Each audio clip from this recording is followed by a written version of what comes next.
Right, so Keir Starmer wants you to believe Jeremy Corbyn is yesterday's news, a political ghost shuffling irrelevantly on the fringes. Yet strangely, this supposedly irrelevant man is also, according to Labour HQ, the single biggest threat to stopping Nigel Farage. So square that hole. But when you dig into it, the logic is as laughable as it is desperate.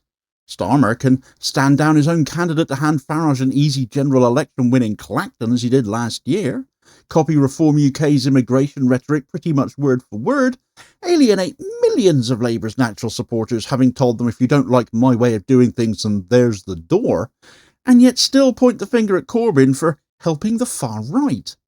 The truth is the same now as it was back when Corbyn was leading Labour. Corbyn terrifies Starmer and those like him, not because he would empower Farage, but because he could stop him.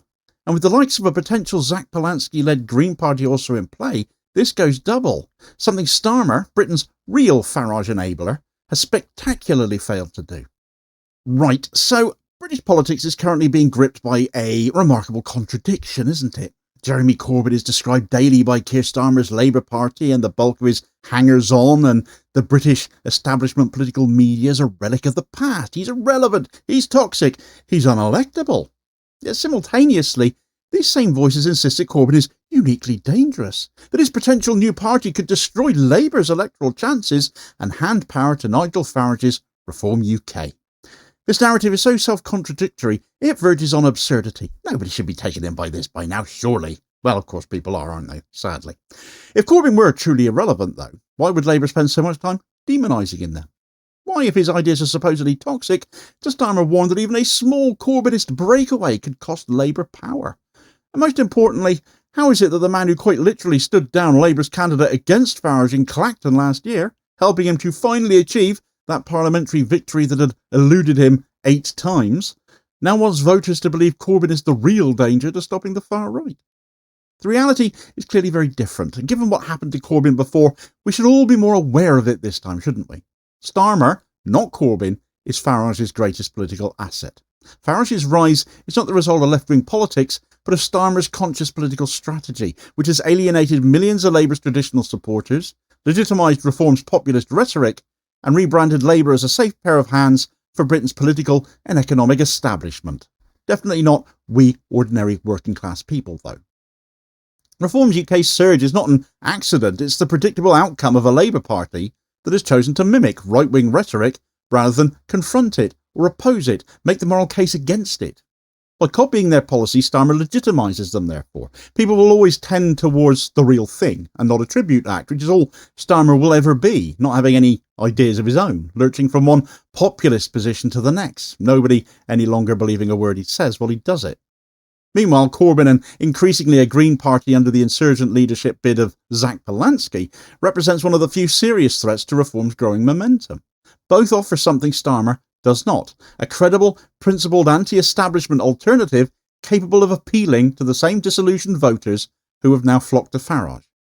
The clearest evidence of Starmer's role in Farage's rise is found in Clacton itself, somewhere Farage still isn't very familiar with, is he, despite him actually being their MP. This was a symbolic battleground where Farage returned to Parliament and Starmer effectively gave him a free pass to do it. Jovan Owusu-nepaul, the young Labour candidate with great potential, became very popular locally, was selected to fight the seat. But then Labour's national machinery all but abandoned it. Owusu-nepaul was ordered back to the Midlands to help shore up the defence of establishment MPs there who were struggling with Muslim voters, not taken in by Starmer. And the whole Labour Clacton campaign was left without serious organisational backing. All campaign resources were scaled back and his support from Labour HQ was over. He still managed to finish third despite all of that, despite being reduced to a paper candidate, winning 16.2% of the vote, while Farage romped home with 46.2%. We've never had an adequate reason given for why Labour did this, and only in Clacton. Though Owusu-nepaul's online popularity at one point was rivalling Starmer's, and one allegation given at the time was that Starmer was simply jealous of him. But for a leader who claims to be Britain's main line of defence against the far right, this was worse than any notion of cowardice, of running away from Farage. It was a symbolic endorsement of Farage's legitimacy. This Clacton capitulation is emblematic of Starmer's broader strategy, which has actively validated Reform UK's framing of Britain's political debate. Starmer has consistently adopted Tory and Reform talking points on immigration, on welfare, on crime, believing he can neutralise the populist right by imitating it. But the logic is as cynical as it is flawed, as political history repeatedly demonstrates, from Ed Miliband's failed triangulation on immigration in 2015, which saw Yvette Cooper brandishing her immigration mugs, to Gordon Brown's British job for British workers rhetoric when mainstream parties chase right-wing populists on their own terrain. They only legitimise the right-wing worldview, and by doing that, the voters who care most about immigration do not reward the imitation, they vote for the original. Nowhere is this clearer than in Starmer's immigration stance. His repeated talk of controlling borders and refusal to rule out offshore detention centres have made Labour almost indistinguishable from the Conservatives on this issue. The problem is that Farage himself has spent years branding him and his party as this authentic voice of anti-immigration politics. It's him we'll remember stood on cliff tops pointing at small boats, isn't it? When Starmer echoes his language, it is Farage who benefits, as voters see him as the consistent and uncompromising version of the message Starmer has now decided to parrot.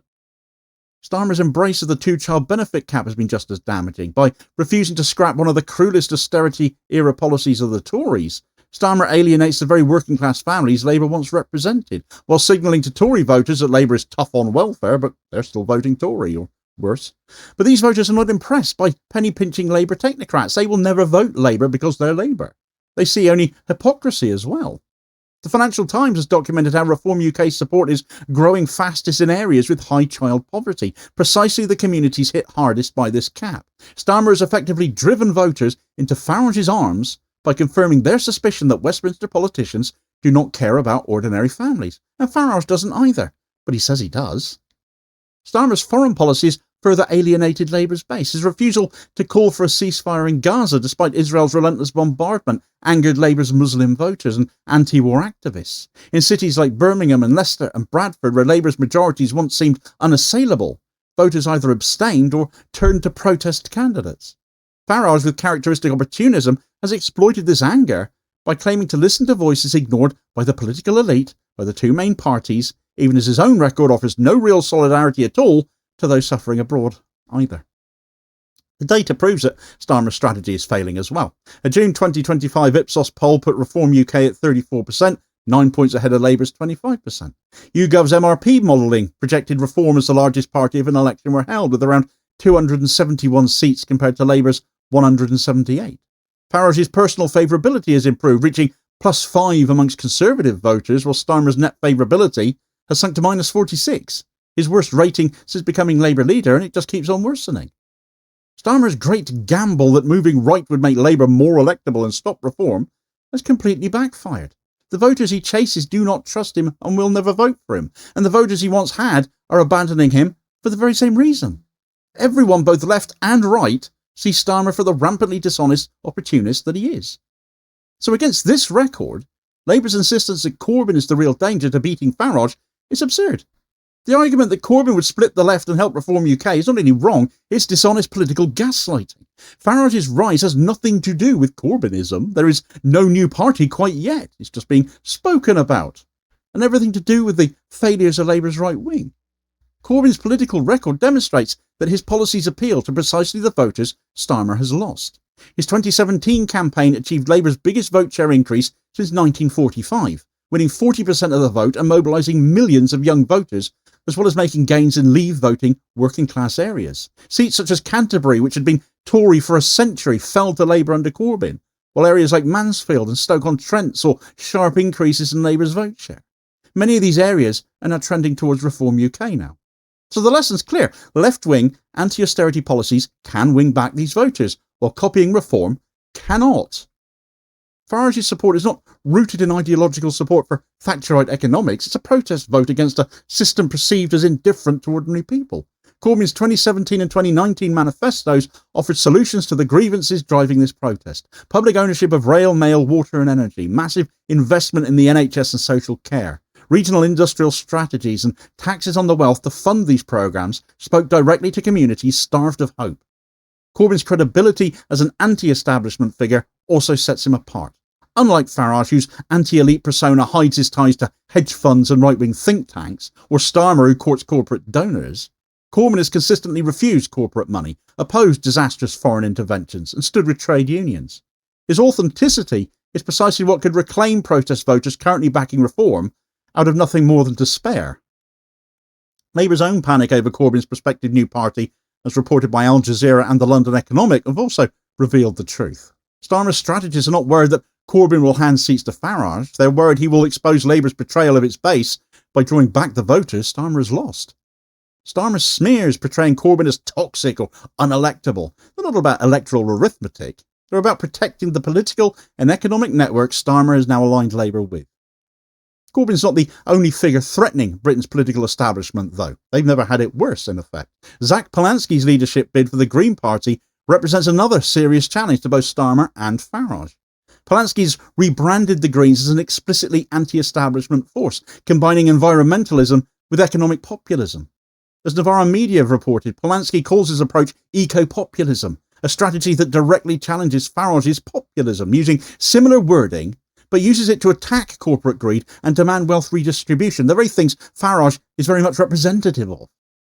His leadership campaign has already triggered an 8% surge in Green membership, pushing the party close to its 2015 record high, and voting for the Green leadership still hasn't even opened yet. Still time to join if you want to have a vote in that as well. But his emphasis on issues like sewage dumping, on water bills and energy privatisation resonates with rural and coastal voters who feel abandoned by both major parties and who currently vent their anger through reform. Polanski also threatens Labour by offering a home to young progressives, former Corbyn supporters and pro-Palestinian activists alienated by Starmer's managerial centrism and drift to the right wing. His strategy is explicitly aimed at mobilising the politically homeless, the same constituency Farage currently exploits dishonestly, but also what Corbyn was so good at doing too. A Corbyn-led party and a Polanski-led Green party would complement one another rather than compete, I think, though. Corbyn's strongest appeal is in working-class deindustrialised Labour heartlands, while Polanski thrives in urban, university and environmentally conscious constituencies. Together they represent a credible left populist challenge that could reclaim voters from both Labour and Reform. And if they can work together, which I personally would love to see as a former Corbyn-era Labour member, but as a Green Party member now, the splitting the left argument risks being deployed here if those conversations aren't had. Starmer's attacks on Corbyn and his likely future hostility towards Polanski are rooted in fear. Both threaten not Labour's electability, but the system Starmer now serves. Corbyn and Polanski's policies on public ownership, on wealth taxes and anti-privatisation directly threaten Labour's corporate donors. Both also threaten Starmer's core narrative that Labour is the only alternative to Tory or Reform rule, when really they are much the same. If either begins reclaiming protest voters, Starmer's argument completely collapses. More fundamentally, Corbyn and Polanski's threaten to expose Labour as what it now is a party of the establishment. The establishment has always been more tolerant of Farage than Corbyn, because Farage does not threaten corporate wealth or Britain's entrenched class hierarchy.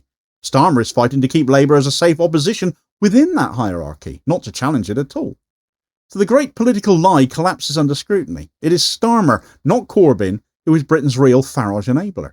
His rightward shift, his abandonment of Labour's base and embrace of establishment orthodoxy have turbocharged the very anger that Farage feeds on. Corbyn and Polanski, far from helping Farage, represent the only serious threats to his populist appeal. Both offer principled anti-establishment alternatives that speak to the grievances driving Reform's surge.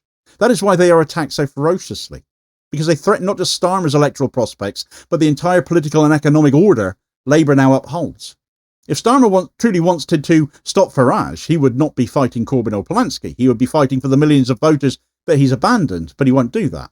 He sold out, so the title of Britain's real Farage enabler belongs firmly to Keir Starmer. The loss of Muslim voters in last year's general election undermines Starmer's winning narratives too, a man who didn't so much win but was simply in the right place at the right time to benefit from the Tory collapse. He's not very intent on winning any of them back though, as he puts Zionist groups now in charge of defining Islamophobia for him. Get all the details of that story in this video recommendation here as your suggested next watch. Please do also hit like, share and subscribe if you haven't done so already, so as to ensure you don't miss out on all new daily content, sort of spreading the word and helping to support the channel at the very same time, which is very much appreciated, holding power to account for ordinary working class people. I'll hope to catch you on the next vid. Cheers folks.